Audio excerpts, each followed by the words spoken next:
નમસ્કાર દોસ્તો, આજે આપણે 12મા ધોરણની અંદર બાયોલોજીમાં ચેપ્ટર નંબર 5ની અંદર છઠ્ઠો પાર્ટ વિડીયો નંબર 6 જે આનુવંશિકતાનો રંગસૂત્રીયવાદ. આનુવંશિકતાનો રંગસૂત્રીયવાદ, જો વાદ છે, આ સિદ્ધાંત નથી. અહીંયા કંઈક વાદ ને વિવાદ થઈ જાય.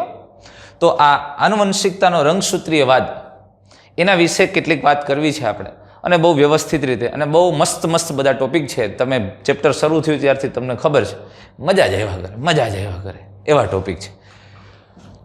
હવે આનુવંશિકતા અથવા તો આનો રંગસૂત્રીયવાદ શા માટે? કારણ કે મેન્ડલ એમ કહી ગયા કે આનુવંશિકતા માટે જવાબદાર કારકો છે. પણ કારકો શું યાર? આધુનિક સમયમાં એ ખબર કેમ? મેન્ડલ જેને કારકો કહેતા હતા, એ કારકો અત્યારે આપણે કોને કહેવા? જનીનને કેવા, રંગસૂત્રોને કેવા, કોને કેવા? તો વૈજ્ઞાનિકોના અભ્યાસથી પેલું એને એવું ધ્યાનમાં આવ્યું કે મેન્ડલ જેને કારકો કહેતા હતા ને એ ખરેખર આજના રંગસૂત્રો છે. તો વળી કેટલાક એમ કે ના ભાઈ ના, એમ થોડું હોય કે એ કારકો કહેતા હતા એ જનીન છે. પણ પેલી જે વાત થઈ એ બાબત આપણે અત્યારે વૈજ્ઞાનિકોનું માનવું શરૂઆતમાં એવું હતું કે મેન્ડલ જે કારક તરીકે જેને ઓળખતા હતા એ વાસ્તવમાં, અથવા તો કારક તરીકેની એને જે કલ્પના કરી હતી એ રંગસૂત્રો હતા. અને એટલે એને આનુવંશિકતાનો રંગસૂત્રીયવાદ કીધો. કારણ કે મેન્ડલ એમ કહેતા હતા કે આનુવંશિકતા કારકો દ્વારા આવે છે, તો એણે એમ કીધું કે એ આનુવંશિકતા માટે રંગસૂત્રો જવાબદાર છે, તો મેન્ડલે ધારેલા કારકો એ રંગસૂત્રો છે, એવી કંઈક વાત, એટલે એને રંગસૂત્રીયવાદ કીધું. તો આનુવંશિકતાનો રંગસૂત્રીયવાદનું મુખ્ય કારણ આ છે. જોતા જાય મસ્ત રીતે, અને ખૂબ બધી વસ્તુ મગજ આરે રાખજો, ઇમેજિનેશન સાથે રાખવું, મનમાં જાજુ વિચારવાનું થશે, અને એની સાથે ટોપિક ભણવાનો છે. તો જો હવે મેન્ડલની સૌથી મોટી તકલીફ એ હતી કે બિચારો 1865માં કામ કરીને વયા ગયા, એણે એના પેપર પબ્લિશ કર્યા, પણ કેટલાય કારણોથી 1900ની સાલ સુધી એ ક્યાંય બહુ પ્રખ્યાત જ ન થયું, રજૂ જ ન થયું, અજાણ જ રહ્યા લોકો એનાથી. અને થોડા ઘણાને ખબર હતી, માનવા રેડી નહોતા. અને એ શું કરવાના? એક તો ત્યારે એ ક્યાં મોબાઈલ ને હતું કે હાલો વોટ્સએપ કરી દો, ટેલિગ્રામ કરી દઉં છું, ઇન્સ્ટાગ્રામમાં મોકલી દો, એ ક્યાં હતું? કાંઈ યુટ્યુબ ઉપર મોકલી દે. એટલે સંચાર વ્યવહાર નબળો હતો, અને અત્યારની જેવી સ્થિતિ નહોતી, અને એટલે પણ થોડુંક એવું પ્રચાર પૂરતો ન થયો, અને એટલે એના કાર્યને પૂરતો પ્રચાર મળ્યો નહીં. એક બાબત આ એના માટે નડી ગઈ. શું? તો કે સંચાર વ્યવહાર છે એ એટલો સરળ નહોતો કે જે આજની તારીખે જો એક જગ્યાએથી બીજી જગ્યાએ માહિતી મોકલવી બહુ સરળ થઈ ગઈ, દુનિયા નાની થઈ ગઈ. જો પણ ત્યારે આ સ્થિતિ નહોતી, એટલે એનો ઝડપથી પ્રચાર ન થયો. અત્યારે તો કોઈક નાનું એવું સારું કામ કરે તો દુનિયાને બહુ તાત્કાલિક કલાકોમાં ખબર પડી જાય છે, ભાઈ આ ભૂરા એક ભૂરી આવું કર્યું. પણ અત્યારે અઘરું છે, એટલે સોરી, ત્યારે અઘરું હતું. પણ બીજું એક બાબત એ જોજો, હવે જનીનો માટેની જે સંકલ્પના ધારી હતી મેન્ડલે, અથવા તો એને જે કારક શબ્દ વાપર્યા હતા, એટલે કે જે લક્ષણોના નિયંત્રણ માટે જે સ્થાયી પદાર્થ છે, ઘટક છે, જેને મેન્ડલ કારક કહેતા હતા, તો આ લક્ષણોના નિયંત્રણના સ્થાયી ઘટક અને તેમજ અલગ એકમો છે એવી એને વાત કરી. એટલે એને વાત એવી કરી હતી મેન્ડલે કે એણે જે આનુવંશિકતા માટે જે સંકલ્પના વિચારી હતી, અથવા તો લક્ષણના નિયંત્રણ માટેના સ્થાયી કારકો અથવા તો અલગ એકમ સ્વરૂપે છે. એકમો એટલે કોણ? એ કારકો, અથવા તો એ સંકલ્પના એટલે કોણ? એ કારકો અથવા તો એલેલ એકબીજા સાથે સંમિશ્રિત થતા નથી, આવું મેન્ડલે કીધું. તમને યાદ કરો વિશ્લેષણનો નિયમ, કે પિતૃ પેઢીમાંથી આવતા કારકો એકબીજા સાથે ભેગા રહે છે પણ મિશ્રિત થતા નથી. આ વાત તેની સાથે રહેલા સમકાલીનોને સ્વીકાર્ય નહોતી. અને એ સ્વીકાર્ય નહોતી કારણ કે એ લોકો તો એવું જોતા હતા, કારણ કે એને પ્રકૃતિની વિવિધતા જોઈતી. મેન્ડલ એમ કહેતા હતા ઊંચો છોડ અને નીચો છોડ લ્યો ને એની વચ્ચે સંકરણ કરો તો F1 પેઢીમાં છોડ ઊંચા જ આવે, મિશ્રિત નથી આવતા. પણ એ એક લક્ષણ માટે ઓકે, ઓલા લોકો એમ સ્વીકારવા નહોતા. અરે ભાઈ એવું થોડું હોય, કેટલાય એવા મિક્સ લક્ષણો છે. એ કે ત્વચાનો રંગ લઈ લે ભાઈ, એ કે એક ખૂબ રૂપાળો હોય ને એક એકદમ કાળ શ્યામ વર્ણ હોય. કાળો કઈ ખોટું લાગે ને, પણ આ બેયની વચ્ચેનો સ્વરૂપે આવે જ છે ને, ઘઉં વર્ણ વિવિધ પ્રકારનું કેવડું સ્વરૂપ મળે છે. તો તું કે એ વાત કેમ સાચી? ભાઈ અહીંયા આવી દલીલ થતી હતી, મેન્ડલ અરે માથાકૂટ થતી હતી, એટલે એ સમકાલીનોને સ્વીકાર્ય નહોતું. એટલે એણે એવું કીધું કે ભાઈ બે કારકો છે, અથવા તો જે સ્થાયી પદાર્થ છે જેને મેન્ડલ કારક કહેતા હતા. મેન્ડલે તો એવું જ કીધું હતું કે કોઈ પણ લક્ષણ માટે સ્થાયી પદાર્થ જવાબદાર છે, જે આનુવંશિકતા લઈ આવે છે. એ સ્થાયી દ્રવ્ય, એ ઘટક, એ પદાર્થ, એને કારક કીધું. હાલમાં આપણે જનીન કહીએ છીએ. તો આ પદાર્થની સંકલ્પના અથવા કારકો છે એને એવું કહેવાનું હતું કે એકબીજા સાથે મિશ્રિત થતા નથી, એટલે કે એનું મિક્સ લક્ષણ નથી આવતું, આવું મેન્ડલે વાત કરી. પણ એના સમકાલીનો એ સ્વીકારવા માટે રેડી નહોતા કે ના ભાઈ એવું નથી, કારણ કે પ્રકૃતિમાં તો ખૂબ જ વૈવિધ્ય છે, એટલે બે એકબીજાને સમજી શકતા નહોતા, એટલે એ સ્વીકાર્ય નહોતું અને એટલે એનું વાત વધી પાછી આગળ ન વધી વધારે.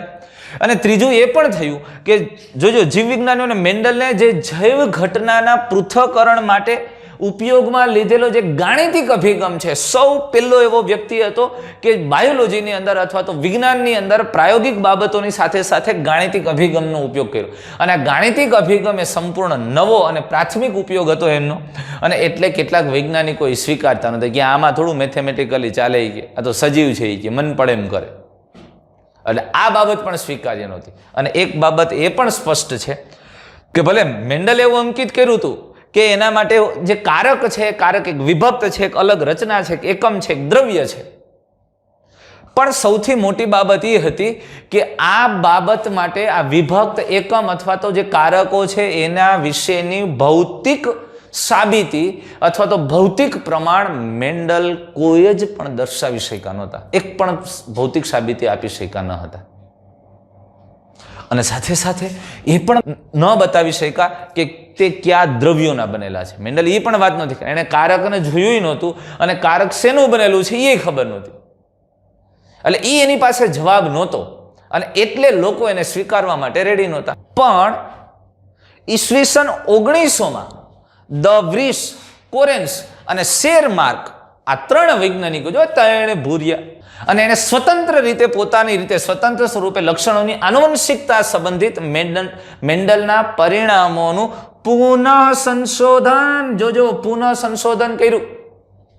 સંશોધન થઈ જ ગયેલું હતું એનું ફરીથી ઉકેર્યું, એટલે નથી કહેતા ઉકેરે, ઉકેર્યું, એને પુનઃ સંશોધન કર્યું. અને એ સમયે સૂક્ષ્મ દર્શનની તકનીકમાં ખૂબ જ પ્રગતિ થઈ હતી, એટલે કે માઇક્રોસ્કોપની શોધ થઈ હતી, એટલે સૂક્ષ્મ વસ્તુઓને વધુ સારી રીતે જોવા માટે માણસ એબલ હતો ટેકનોલોજીની મદદથી. સૂક્ષ્મદર્શક યંત્રની શોધ થઈ ગઈ હતી, એટલે સૂક્ષ્મદર્શનની તકનીકમાં પ્રગતિ પણ થઈ રહી હતી, એટલે એ સમયે સાથે સાથે એ પણ ચાલતું હતું. અને એટલે વૈજ્ઞાનિકો ખૂબ જ કાળજીપૂર્વક કોષ વિભાજન જોવામાં સમર્થ થઈ ગયા હતા, સક્ષમ થઈ ગયા હતા.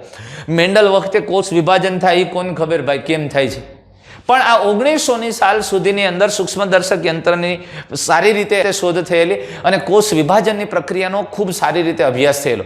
અર્ધીકરણ સંભાજન કેમ થાય છે એ પણ સમજમાં આવ્યું હતું અને અભ્યાસ થવા માંડ્યો હતો, અને એટલે આ લોકોને થોડુંક સરળ પડ્યું. પણ તમે સમજો 1865માં સંશોધન કરેલી બાબતો 1900ની સાલ સુધી પડી રહી, કોઈ સ્વીકારવા માટે રેડી નહોતા. અને સમજ પણ આ ત્રણ ધ વ્રીસ, કોરેન્સ અને શેરમાર્ક આ ત્રણેય આનુવંશિકતા ઉપર અભ્યાસ કર્યો અને મેન્ડલના જે કાર્ય છે ને પુનઃ સંશોધિત કર્યા, ફરીથી એના ઉપર અભ્યાસ કર્યો. અને એ દરમિયાન શું થયું હતું કે માઇક્રોસ્કોપની બહુ સારી સગવડતાઓ થઈ ગઈ હતી, શોધ થઈ ગઈ હતી, એટલે અર્ધીકરણ સંભાજન જેવી કોષ વિભાજનની પ્રક્રિયાઓ પણ અભ્યાસમાં એને અભ્યાસ કરી શકાતો હતો અને એનું સારી રીતે ઓબ્ઝર્વેશન થઈ શકતું હતું. અને એટલે હવે એ પણ બાબતની સ્પષ્ટતા થઈ ગઈ હતી કે કોષ કેન્દ્રમાં એક સંરચનાની શોધ થઈ ચૂકી હતી કે જે કોષ વિભાજન પહેલા સ્વયં જનન પામવાની ક્ષમતા ધરાવે છે અને વિભાજન પણ પામે છે. એટલે એવા સંરચના કોષ કેન્દ્રની અંદર આ કોષ કેન્દ્રની અંદર એવી સંરચનાનું સંશોધન થયું હતું કે જે કોષ વિભાજન પહેલા સ્વયં જનન પામે, એટલે કે દ્વિગુણન પામે છે અને ફરી પાછું એ વિભાજન પણ પામે છે, એટલે છૂટું થઈ શકે છે. અને આને નામ આપ્યું રંગસૂત્ર. તમે કહો સર આ તો અમે કીધું ના ઓળખીએ, ભલે ને મેન્ડલ ન ઓળખતો હોય, અમને ખબર જ છે, અને રંગસૂત્ર કહેવાય. મને ખબર હોય ને મારા વિદ્યાર્થીની યાર, એ મેન્ડલથી તો ક્યાંય આગળ છે.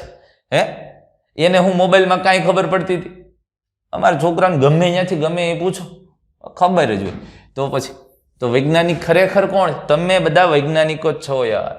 એટલે કહેવાનો મતલબ એ છે કે રંગસૂત્ર છે, એ રંગસૂત્રો એ ઓળખાઈ ગયા હતા, ખબર પડી ગઈ હતી કે ભાઈ ખરેખર કોષ કેન્દ્રની અંદર એક એવું દ્રવ્ય છે કે વિભાજન પામે એ પહેલા બેવડાય છે અને ફરી પાછું વિભાજિત થઈ જાય. એટલે કોષનું વિભાજન થાય એ પહેલા રંગસૂત્રના ભાગ પડી ગયા હોય ભાજનોત્તર અવસ્થામાં, અને પછી કોષ જુદા થાય.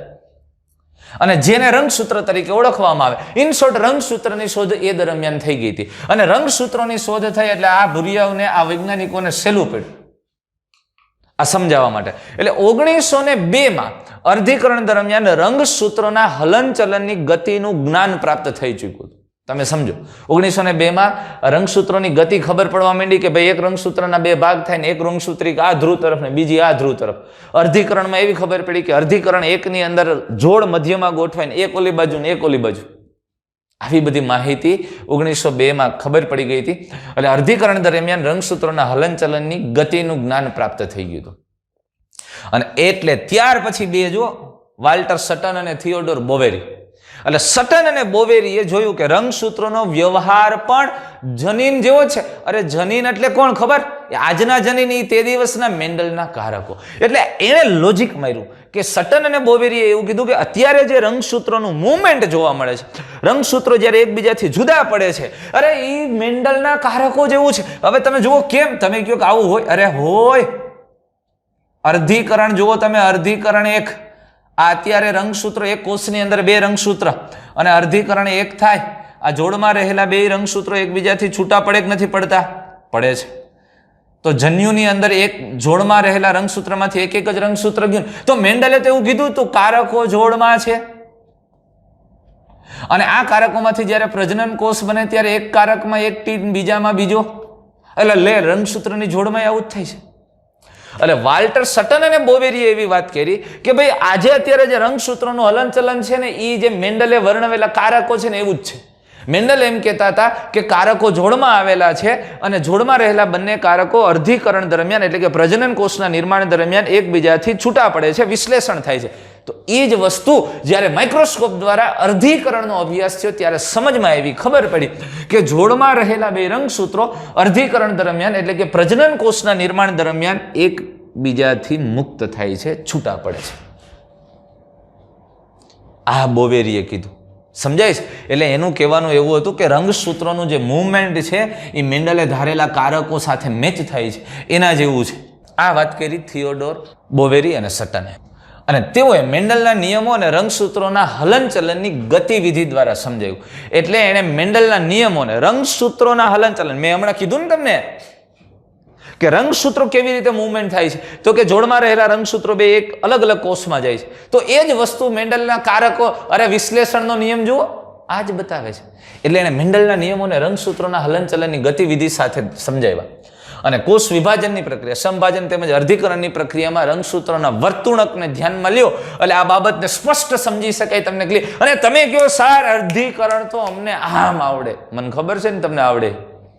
તમે હામે હોય તો છોકરાઓ આપણને એમ મજા આવે. હા, તો હવે આ અર્ધીકરણની બાબતને જરા સમજીએ આપણે આ રંગસૂત્રોને ધ્યાનમાં લઈને. ભલે તમને આવડે મને ખબર, પણ આ તો જરાક તાજું કરાવી દઉં. સૌથી પહેલા કોઈ પણ આંતરાવસ્થાની અંદર, કોષની અંદર તમે જો રંગસૂત્ર છે એક એકલ સૂત્ર ધરાવે. અહીંયા બે જોડ રંગસૂત્ર છે, આ એક જ જોડ છે. આ એક જ જોડના તો કલર સમજવા માટે જુદો રાખ્યો છે. આ પહેલી જોડ છે અને આ બીજી જોડ છે. બે જોડ રંગસૂત્રો છે, એક એકલ સૂત્ર ધરાવતા રંગસૂત્ર છે. આ પ્રથમ જોડ ને બીજી જોડ.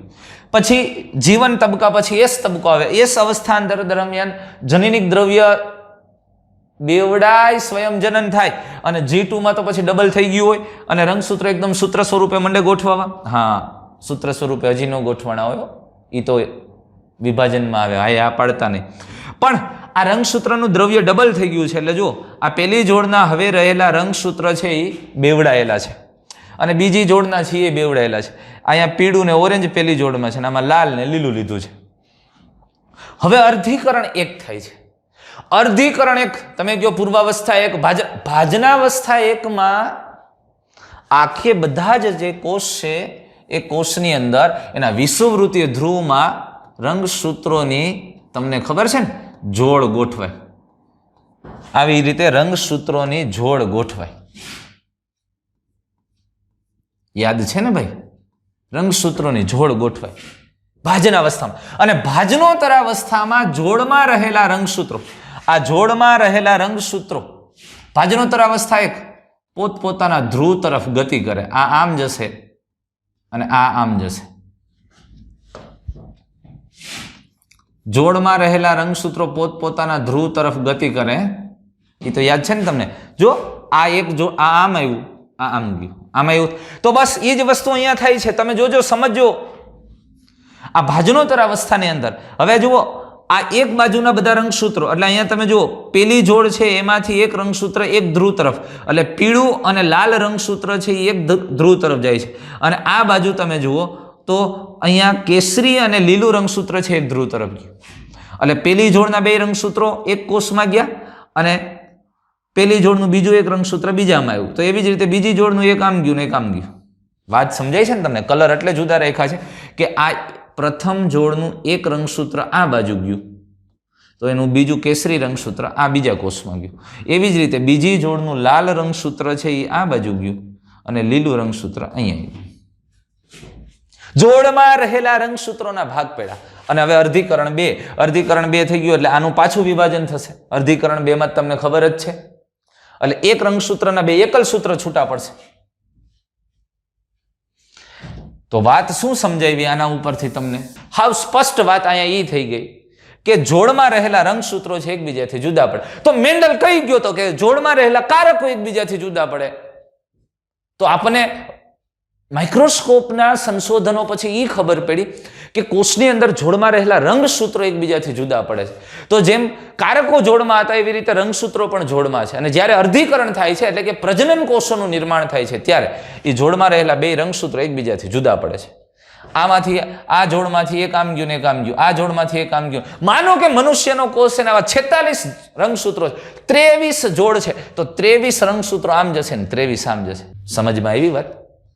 એટલે અહીંયા આ સટન અને બોવેરીએ જે મેન્ડલના કારકો હતા એ કારકોને રંગસૂત્ર સાથે સરખાવ્યા અને રંગસૂત્રોના હલનચલન સાથે મેન્ડલના નિયમો છે એની સમજૂતી આપી. અને વિશ્લેષણનો નિયમને તો બહુ સ્પષ્ટ સમજાવી શકાય, મુક્ત વિશ્લેષણના નિયમને પણ સમજાવી શકાય છે. આપણે જોશું.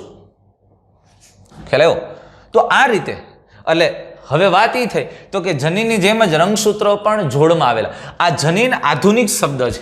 અહીંયા ખરેખર આપણે મેન્ડલની સાથે વાત કરતા હોય તો કારકોની વાત કરવી જોઈએ કે કારકોની જેમ રંગસૂત્રો પણ જોડમાં આવેલા છે. પણ વાત એક ઈ જોજો, હવે એક જનીનની જોડના બંને એલેલ સમજાત રંગસૂત્રોના સમજાત સ્થાન પર આવેલા હોય છે. વાત બહુ સમજવા જેવી છે. એક જનીનની જોડના એલેલ, એક જનીન એટલે એક લક્ષણ માટેના, હું તમને એમ કહું કે ઊંચાઈ માટેના એલેલ ક્યાં હતા? માનો કે આપણે એવું સમજીએ કેપિટલ ટી સ્મોલ ટી વિષમયુગ્મી છે, તો એ માનો કે પ્રથમ જોડ રંગસૂત્ર ઉપર છે, તો અહીંયા જો અહીંયા માનો કે કેપિટલ ટી આવ્યો હોય ને તો એની જ જોડના બીજા રંગસૂત્રના એ જ લોકસ ઉપર, એ જ સ્થાન ઉપર સ્મોલ ટી હોય, એટલે કે સમજાત રંગસૂત્રો ઉપર હોય. પછી એવું ન થાય કે કેપિટલ ટી અહીંયા હોય ને સ્મોલ ટી બીજા રંગસૂત્ર ઉપર અથવા બીજી જોડના રંગસૂત્ર ઉપર હોય. આ મગજમાં રાખજો, આ ખોટું છે. ધ્યાનથી સમજો વાતને. અહીંયા શું કહે છે કે એક જનીનની જોડના બંને એલેલ, એક જનીનની જોડના બંને એલેલ, આ એક એલેલ ને બીજું સમજાત રંગસૂત્ર, એક જોડના બે રંગસૂત્રો સમજાત કહેવાય. 11મું ધોરણ, અરે મને યાદ જો અતીતની આવી જાય તો અત્યારે જ બધું આવડી જાય, કારણ કે બહુ વાત કરી છે સમજાત રંગસૂત્રો, સમજાત રંગસૂત્રિકાઓ. એક જ જોડના બે રંગસૂત્રોને સમજાત રંગસૂત્રો કહેવાય. તો કે જનીનની જે જોડમાં આવેલા બે એલેલ છે એ સમજાત રંગસૂત્રોના સમજાત સ્થાન પર હોય. યાર, સમજાત સ્થાન પર એટલે કે અહીંયા તમે સમજી લ્યો કે જો અહીંયા કેપિટલ ટી છે ને તો એ જ સ્થાન પર એની જોડમાં રહેલા રંગસૂત્ર ઉપર સ્મોલ ટી હોય. પછી એવું ન બને કે અહીંયા કેપિટલ ટી હોય તો સ્મોલ ટી અહીંયા હોય, એમ ન થાય યાર. સમજાત સ્થાન ઉપર હોય એ અહીંયા જ આવે. અથવા તો એવું પણ ન થાય કે એક રંગસૂત્ર ઉપર કેપિટલ ટી છે તો બીજી જોડના રંગસૂત્ર ઉપર બીજું ટી હોય. આ ન થાય. એ જ જોડના સમજાત રંગસૂત્રના સમજાત સ્થાન પર એલેલ, એક જ જનીન જોડના બે એલેલ આવેલા હોય. સમજમાં આવે છે? પણ પેલા સટન ને બોવેરીએ તો એવું સમજાવ્યું હતું કારકો જ રંગસૂત્રો છે, પણ આવું નહીં થઈ શકે, કારણ કે રંગસૂત્રોની સંખ્યા તો મનુષ્યની વાત કરો તો 46 જ છે અને લક્ષણો તો આમાં હજારો હે લખણ. તો એક લક્ષણ માટે જવાબદાર જનીન એક ગણીએ તો 46 જ લક્ષણ મનુષ્યમાં હોવા જોઈએ ને, અને લક્ષણો તો અસંખ્ય છે, ગણી શકાય એમ નથી, અને અમુકને તો કેટલાય પ્રકારના છે. તો એનો વાત એ થાય છે, કહેવાનો મતલબ એ છે કે ખરેખર પછી એ બાબત સ્પષ્ટ થયું કે મેન્ડલે ધારેલા કારકો એ રંગસૂત્રો નહીં પણ જનીનો છે. મેન્ડલે ધારેલા કારકો એ રંગસૂત્રો નહીં પણ જનીનો છે, અને એટલે જેમ રંગસૂત્ર છે એમ જનીનો જોડમાં છે. અને એક જ રંગસૂત્ર ઉપર એકથી વધારે જનીન હોઈ શકે, એક જ રંગસૂત્ર ઉપર એકથી વધારે જનીન હોઈ શકે છે. દાખલા તરીકે આ રંગસૂત્ર છે તો આના ઉપર જનીન A, B, C, D આવા એકથી વધારે જનીનો હોઈ શકે. સમજાય છે આ વાત? એટલે પણ હા, એટલું ચોક્કસ જે જનીન છે બધા જોડમાં છે, જે છે, કારણ કે આ એક રંગસૂત્ર ઉપર માનો કે આપણે કીધું એ પ્રમાણે A, B, C અને D આવા 4 જનીન છે, તો આ રંગસૂત્ર જોડમાં આવેલું છે, તો આનું વૈકલ્પિક કારક કોઈ પણ હોઈ શકે, આવું હોઈ શકે, પણ છે તો જોડમાં જ ને. આ પેલી જોડ, આ બીજી જોડ, આ ત્રીજી જોડ, આ ચોથી જોડ. એમ વાત સમજાણી? બહુ અગત્યનો ટોપિક છે, સમજવા જેવો, મજા આવે એવો ટોપિક છે. એટલે વાત છેલ્લે આ આવી, અહીંયા આવીને ઊભી રહી કે ભાઈ કોઈ પણ રંગસૂત્ર જોડમાં છે એમ જનીનો જોડમાં છે, પણ કોઈ પણ એલેલ અથવા જનીનની જોડ સમજાત રંગસૂત્રોના સમજાત સ્થાન પર આવેલી હોય. આ બાબત સ્પષ્ટ રીતે સમજો, એટલે પછી આગળ આપણને પ્રશ્ન ઊભા ન થાય, એના માટેની આ વાત છે. હવે એને કીધું તો પછી તમે રંગસૂત્ર અને જનીનોને બેની વર્તણૂકની સરખામણી આપી. આ A જોડમાં હોય છે, B એ જોડમાં હોય છે. જન્યુ નિર્માણ દરમિયાન એવી રીતે વિશ્લેષણ પામે છે કે જન્યુઓની પ્રત્યેક જોડમાંથી માત્ર એક જ જન્યુમાં પ્રવેશે. દાખલા તરીકે આને હું રંગસૂત્ર લઈ તો આમાંથી જ્યારે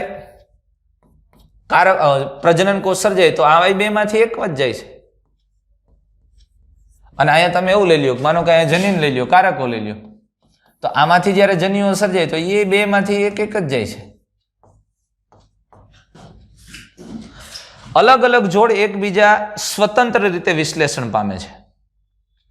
એક જોડ બીજી જોડથી સ્વતંત્ર રીતે વિશ્લેષણ પામે છે. રંગસૂત્રની બીજી જોડ લઈ લ્યો છે તો એ પોતાની રીતે જુદી પડે છે, તો અહીંયા જનીનની બીજી જોડ એ પોતાની રીતે જુદી પડે છે.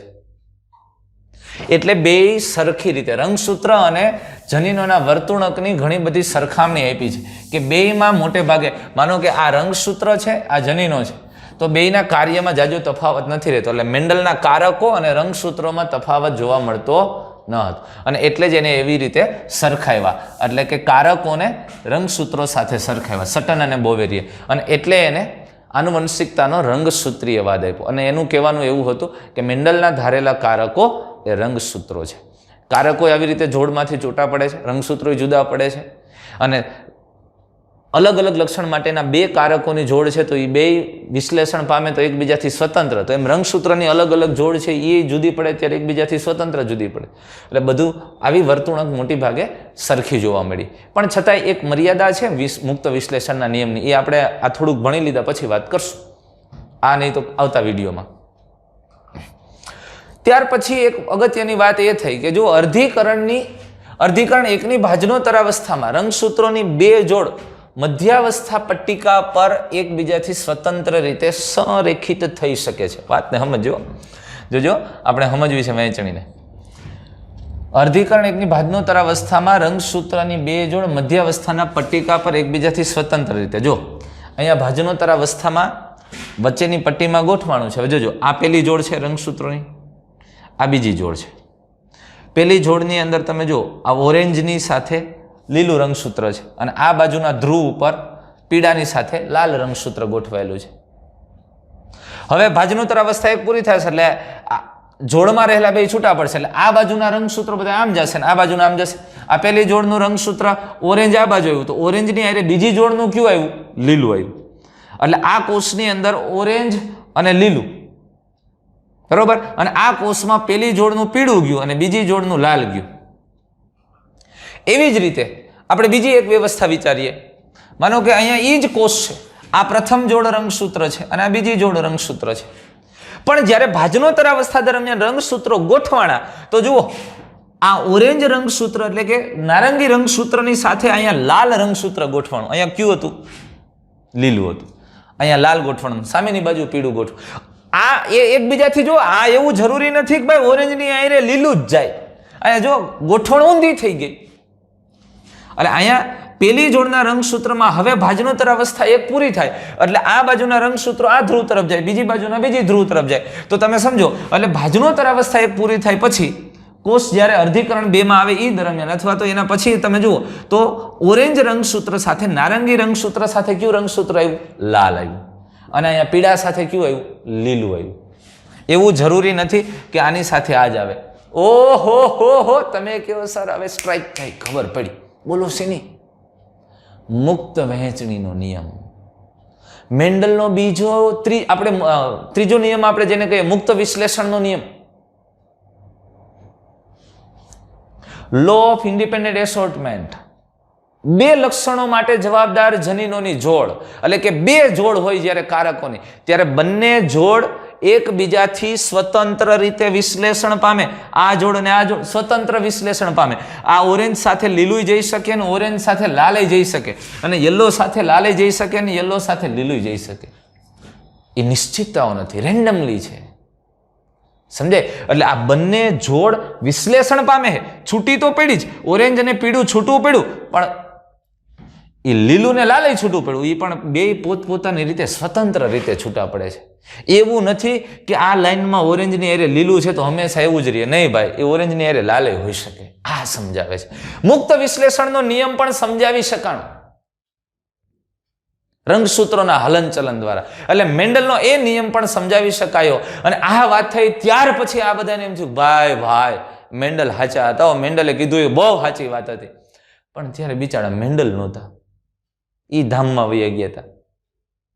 પછી વયા ગયા પછી એને નોબેલ પારિતોષિક દીધું. શું કરે? સ્વર્ગમાં બેઠો બેઠો જોતો હોય છે, જોઈને મારા દીકરા ખેલ કરે. આવી વાત છે. સમજાય છે આ વાત તમને? તો એટલે આની એક શક્યતા આપણને ઉપર લખી છે ટેક્સ્ટ બુકમાં. આપણે મોટા ભાગની બાબત સમજાવી દીધી છે. તો પેલી શક્યતા શું કહે છે કે એક લાંબુ નારંગી અને ટૂંકું લીલું એ રંગસૂત્ર તથા બીજી બાજુ લાંબુ પીળું અને ટૂંકું લાલ, એ 2 પોતપોતાના એક ધ્રુવ તરફ ગયા. લાંબુ નારંગી લીલું ગયું અને બીજા ધ્રુવ તરફ પીળું ને લાલ ગયું. અને બીજી શક્યતા શું કહે છે તો કે લાંબુ નારંગી ને લાલ ભેગું એક ધ્રુવ તરફ ગયું અને લાંબુ પીળું ને લીલું એક ધ્રુવ તરફ ગયું. એને એટલે આ જન્યુઓ આવી રીતે જુદા જુદા સર્જાશે. એટલે જો 4 પ્રકારના જન્યુઓ સર્જાઈ શકે: નારંગી ને લીલું, પીળું ને લાલ, નારંગી ને લાલ અને પીળું ને લીલું. આમ 25% સંભાવનાઓ રહેલી છે. સમજાણે? એટલે મુક્ત વિશ્લેષણના નિયમને સમજાવવા માટે આ બાબત પૂરતી છે. એટલે અર્ધીકરણના અભ્યાસથી આ બધી બાબતો ક્લિયર થઈ અને મેન્ડલના મુક્ત વિશ્લેષણનો નિયમ પણ સમજી શકાયો. હા, એની એક મર્યાદા છે, એ જોશું આપણે. તો સટન અને બોવેરીએ તર્ક રજૂ કર્યો કે રંગસૂત્રોની જોડ બનાવી. જોજો, રંગસૂત્રો છે એ જોડ બનાવે છે. પહેલા તો રેન્ડમલી હતા, અર્ધીકરણ થાય ત્યારે રંગસૂત્રો જોડમાં ગોઠવે, એટલે જોડ બનાવે અને પછી અલગ પામવું તે પોતાની સાથે લઈ જવાઈ રહેલા કારકોના વિશ્લેષણનું કારણ બને છે. એટલે કે રંગસૂત્ર છે એ રંગસૂત્રો છે એ આપણને તમને યાદ હોય તો આમ રેન્ડમલી ગોઠવાયેલા હતા રંગસૂત્રો, યાદ કરો, અર્ધીકરણ. તો કે આ રંગસૂત્રો છે એ પૂર્વાવસ્થાની અંદર દરેક રંગસૂત્રો જોડમાં ગોઠવાય છે. યાદ આવે? ઝાયગોટીન અવસ્થા. રંગસૂત્રો જોડમાં ગોઠવાય, સમજાત રંગસૂત્રો જોડમાં ગોઠવાય અને જોડમાં ગોઠવાયા પછી પાછા 2 છૂટા પડી જાય છે. આ એક આમ જાય ને એક આમ જાય. અને એ જ્યારે જોડમાં ગોઠવાય ને છૂટા પડે ત્યારે આ રંગસૂત્રો સાથે કેટલાક કારકો જોડાયેલા છે. એટલે ભાઈ એની સાથે કેટલાક જનીનો રહેલા છે અને જનીનો એકબીજાથી છૂટા પડે છે. હજી આ બાબતને હું તમને વધુ સ્પષ્ટ રીતે એક સમજાવું છું. આપણે હજી એક થોડાક પાછા બેક જઈએ. તમે સમજો, આની સાથે હવે આ બાબતને મેચ કરી શકો. મેન્ડલના મુક્ત વિશ્લેષણનો નિયમ: ગોળ આકાર કેપિટલ આર અને સ્મોલ આર.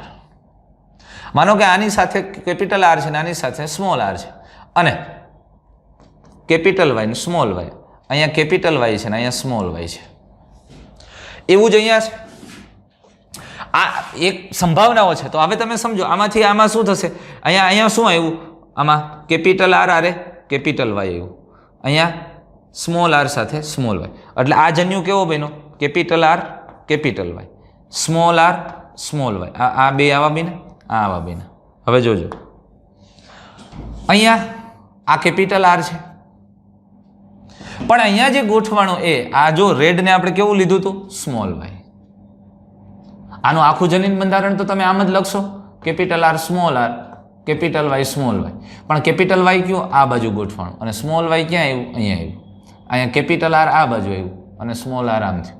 હવે જ્યારે એની અર્ધીકરણ દરમિયાન આ ભાજનોત્તર અવસ્થામાં એની ગોઠવણ આવી થઈ.